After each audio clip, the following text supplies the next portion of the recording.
નમસ્કાર, બીઆઈજી ન્યૂઝમાં આપનું સ્વાગત છે।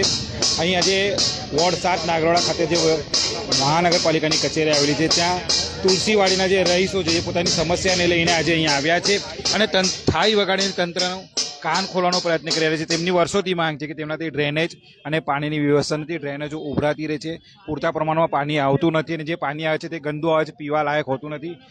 વારંવાર સ્થાનિક નગરસેવકો અને ત્યારે તંત્રને રજૂઆત કર્યા બાદ પણ તેમનું કોઈ સાંભળતું નથી, એટલે જે તંત્રના કાન ખોલે તેના માટે તેના રહેવાસીઓ થાળી વગાડીને તંત્રના કાન ખોલવાનો પ્રયત્ન કરી રહ્યા છે। આપણે અહીંના જે સ્થાનિક છે એમની સાથે વાત કરીશું। શું કહેશું? જો અહીંના જે સ્થાનિક લોકો છે તે વારંવાર ગટર ઉભરાવા જેવી સમસ્યાથી પરેશાન છે। આ લોકો કોર્પોરેશન વાળા આવીને કામો કરી જાય છે, પણ પરિસ્થિતિ બીજા દિવસે જેવી હતી એવી એઝ ઇટ ઇઝ જેવી પરિસ્થિતિ થઈ જાય છે। આની માટે તંત્ર પણ ધ્યાન નથી આપતું, બેદરકારી દાખવે છે અને જે કાઉન્સિલરો જે છે જે ફક્ત ને ફક્ત ચૂંટણીના ટાઈમે બહાર નીકળે છે, બાકી પેલા બિલમાં એમના છુપાઈને બેસી જાય છે। બિલાડીના ટોપની જેમ પેલું કહે છે ને, વરસાદી દેડકા વરસાદમાં ડ્રાઉ કરવા નીકળે, એવી રીતે ચૂંટણી આવે ત્યારે એ લોકો ખાલી ડ્રાઉ કરવા નીકળે છે, બાકી આ લોકોના કોઈ કામો લેતા નથી। અને બીજેપીને હવે પોતાનું જો શાસનમાં રહેવું હશે તો બીજેપીએ પોતાના કામમાં સુધારો લાવવો પડશે। બાકી બીજેપીના તો મારા મતે 3 જ કામ છે: વોટ, નોટ ઓર પબ્લિક કો ચોટ। બીજું બીજેપીને કશું આવડતું નથી। બીજેપી એમના કાઉન્સિલરોને ઉપરથી આદેશ આપે કે ભાઈ જનતાના જે પ્રશ્નો છે હલ કરે। કોર્પોરેશન વાળાઓને પણ એકદમ અમારા તરફથી, આમ આદમી પાર્ટી તરફથી વોર્નિંગ છે કે ભાઈ આ લોકોની સમસ્યા વહેલી તકે હલ કરે, નહીં તો પછી અમે બહુ મોટા પાયે આંદોલન કરીશું। નક્કર કામગીરી થતી નથી, તેને લઈને આજે આમ આદમી પાર્ટી વિરોધ કરી રહ્યા છે। શું કહેશો રિયાઝ? આજે આમ આદમી પાર્ટી તંત્રને જગાડવાનું કામ કરવા આવી છે। કાઉન્સિલરો વોર્ડ નંબર 7ના નિંદ્રાધીનમાં છે, ભાજપનું તંત્ર નિંદ્રાધીનમાં છે, સ્લમ એરિયામાં કોઈ પણ 1 રૂપિયાનું કામ થતું નથી। આજે એમને જગાડવાના પ્રયત્ન કરી રહ્યા છે।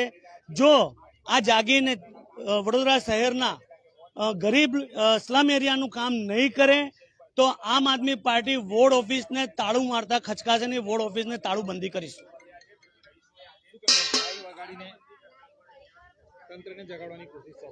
હા, ઘણા વખતથી આજે તુલસીવાડીના રહીશો છે એ લોકોએ ઘણી બધી અરજીઓ મોકલી છે, ઘણા હેરાન થઈ રહ્યા છે, પણ કોઈ રિપ્લાય આવતું નથી, કોઈ નિરાકરણ આવતું નથી। પબ્લિક ત્રાસી ગઈ છે। છેલ્લે અમે લોકોએ કંટાળીને હવે અમારા જે આમ આદમી પાર્ટીના લોકો છે એ લોકો પાસે એ લોકો આવ્યા અને અમે આમ આંદોલન કરવા માટે આવ્યા છે કે તંત્રને જગાડીએ અને એ લોકોને જો વેરા ભરે છે, એ લોકો બધું જ કરે છે, તે છતાંય લાઇટની તકલીફ છે, ગટરની તકલીફ છે, તમે જુઓ તો પાણીની, પીવાના પાણીની, તો પછી તમે સ્માર્ટ સિટી કહો છો તો કઈ રીતના તમે સ્માર્ટ સિટી કહો છો ને બનાવવાની જે તમે લાલસા આપો છો લોકોને, તો કઈ રીતના તમે આ વેરા હરામના પૈસા એંઠો છો? હું કહું છું કે જ્યારે આનું કાંઈ નિરાકરણ ના કરી શકતા હો તો અમને કહો, બીજા ઘણા બધા રસ્તા છે, અમે એનો કોઈ રસ્તો કરીશું અને આ લોકોનું પણ અમને લખાણ આપી દે કે અમારે ત્યાં નથી થતું।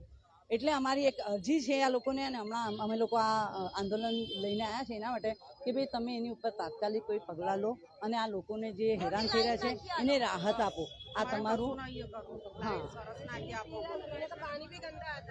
જી, જે સ્થાનિક સમસ્યા છે પાણી, ગટર, એની સુવ્યવસ્થા કરો, કેમ કે વેરો ભરે છે તો આ વ્યવસ્થા નહીં પાડી શકતી હોય તો તંત્રએ પોતાનું કામ બંધ કરીને લિખિતમાં આપવાની માંગ આજે આમ આદમી પાર્ટી દ્વારા કરવામાં આવી છે। અપૂર્વ ચોકસી સાથે હેમંત સાવંત, વડોદરા।